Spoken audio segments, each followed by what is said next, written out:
These are all fairly young lambs, and obviously 2 alpacas now are in the field with them. They've got a protective instinct. What happens is that the alpacas, if they sense that these ewes were in distress and were bleating and something was happening to the lambs, they just run over. And you can see they're much bigger than a sheep.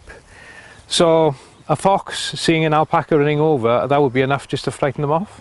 In a bad year, we could lose anything up to 40 or even 50 lambs to foxes. We've put them in with, particularly ewes if they've got 2 lambs, because they're the most vulnerable. It's always so difficult to quantify accurately, but we are convinced that they do have a positive impact.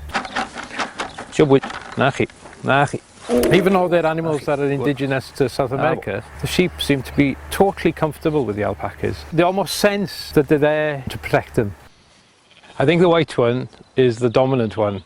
When they're eating, he always seems to have preference. He eats, and then the other one is watching very often. And then when the white one's had enough, he lets the other one eat. I can't remember what the long names are. I just call them Bill and Ben, and I got so used to calling them Bill and Ben that I've forgotten what the proper names are.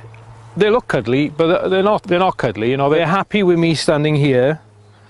But if I was standing a lot nearer to them, then it would become uneasy. Shearing, I think, shearing is the biggest challenge. Shearing is a thing we put off every year because, you know, they're not easy to shear. But they're remarkably perceptive. They're watching all the time. They know, very aware of everything that's going on around.